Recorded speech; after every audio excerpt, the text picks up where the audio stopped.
door decorated, you're going to want a gorgeous table to impress all of your guests. Leigh-Ann Allaire Perrault, actually give her a hand. You just snuck up out of nowhere on us. You have got the most gorgeous table. The best thing about it, though, is a lot of this stuff is do-it-yourself. It was DIY. It was a trip to my local craft store and to the dollar store, one of my favorite places ever. Yes. So to set the tone in the dining room, obviously gorgeous furniture. And the one thing I wanted to point out when we're dealing with fall is that I mixed the woods, and it may not be that noticeable, but it's a darker espresso with a lighter brown table and the sideboard. And I love the idea of not matching too much. And of course, this piece from Jovan with the beautiful little Swarovski crystal knobs. It's my rustic glamour look. Yeah, so that's what I've decided to coin this. So you take these beautiful, thank you. You take these beautiful sort of extravagant pieces and then you mesh them with the DIY more rustic factor. So we've got, well, the beautiful linen, the texture here, and for the fall, a lot of texture on the table, a mix of those beautiful autumn colors with the wall color, especially that warmed cognac is the name of the color. That's so nice. Well, I like it because I think a lot of people tend to go for reds in their dining room. This is a bit of an update to me. The reds, cranberries, and burgundies are a little bit 90s. Ooh. Something like this is a bit of an update and very welcoming and warm, and those warmer colors tend to spark the appetite and spark conversation, which so it's perfect for a dining room. See, I'd always heard that about red. I wasn't sure about the oranges and the pumpkins, but same thing. Those it makes warmer people colors, eat. Absolutely. Right. And really, like I mentioned, sparks conversation, and that's what you want, especially around the dining table. Right. You want people to eat, drink, and be merry. I'm going to go home and paint my walls white then. Well, you know what? I often tell people in the new year, instead of a New Year's resolution to lose weight, paint your kitchen blue, and then you'll lose weight.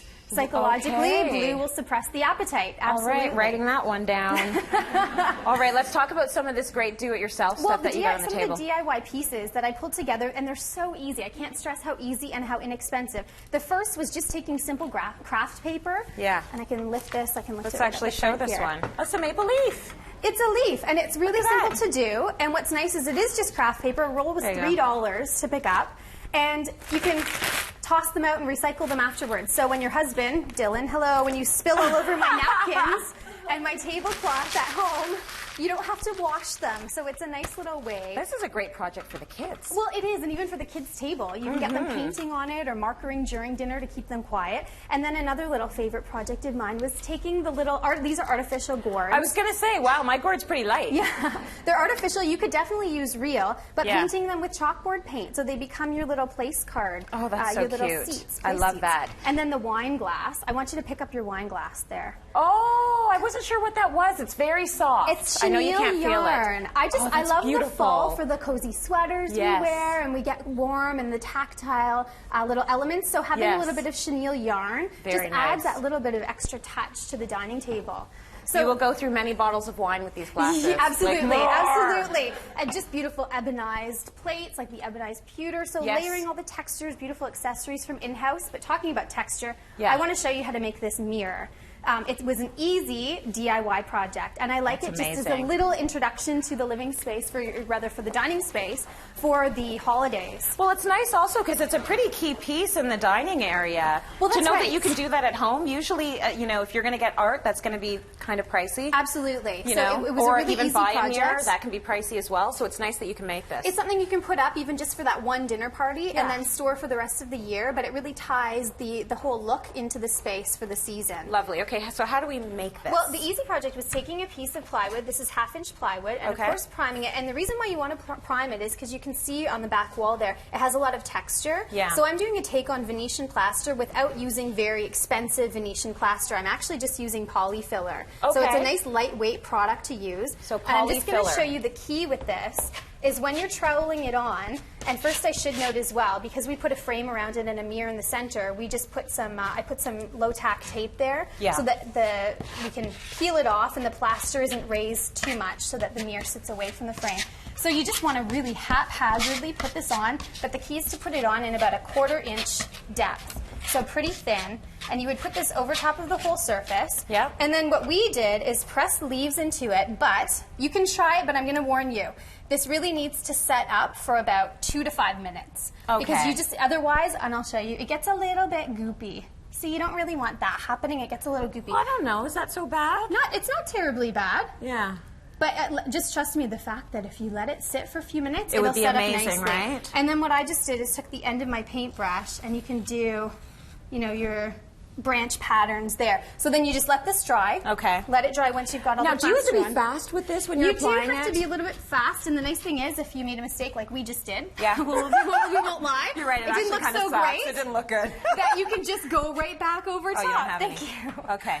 So once this is dry, you want to put another coat of primer over top of this. All right. Just to seal the plaster. And then what I've done is I picked up a wet tester, and you can get them in the smaller sizes too. The smaller size works well. And I base coated it in a color decanter buff. So do you suggest that people always go for these testers when you're only going to be using a little bit? Absolutely. Yeah, there's really, unless you're working with leftover paint, which given what I do, I usually have a lot of. Right. The little wet testers are perfect for craft projects, and it's nice to know that they're all in the Benjamin Moore colors, so you can get the exact color from your rooms and from your house if you're trying to tie into a palette. So once you have it base coated with the decanter buff, I used another color, Alexandria Beige, to do a wash. And I don't know if the camera can pick that up fully, but I can lean it up a little bit. It just gives it a little bit of depth. But what I would like you to do, you may want to put this on, if you can get it on your hand there, because I'm going to get you to help me. Because the look of Venetian plaster, the key is really having a lot of depth to the plaster. Do I need two finish. or just one glove for this? Well, we'll just give you the one. So I'm what not I've really done, a left-handed girl, do I? Well, we'll test you. We'll see just how you can do. You can have a second. This is going to go well. So we're taking a damp rag. Yeah. I want you to dip it into this dark willow paint. Yeah, get it right in there. Perfect. I like the willow, by the way. The willow's a gorgeous color. That's a lovely color. So that much? That much. Okay. And start rubbing over top of the leaf pattern. And don't be scared at first. Look I'm not even scared. You're not scared. I love it. Just dive I in. even started before you finished your sentence. To be honest, Look I at might that. be a little bit scared at this point. But what's nice with the water is now you can keep rubbing it over into this area. And what's happening is that you want me to keep going on this leaf now? Sure, you can do. This is all your thing. This is all me now? This is your project now. Well, I'm just going to go crazy. Okay, so we have like 30 seconds. Okay, well, you just give it some depth, and then I'm just taking an accent orange and filling in the leaf. And then once that's dry, you can go over it again with. You want me to rub that too? It's wet, but hey, let's see what happens. Oh, no, I'll wait. That means don't do it. Okay, listen, we're going to go. We're going to take a break. Take a look at the after one more time if we can get a shot of that, because that's what this is really going to turn out to be. And we'll have this full lovely instructions mirror. up online as Everything well. on the web.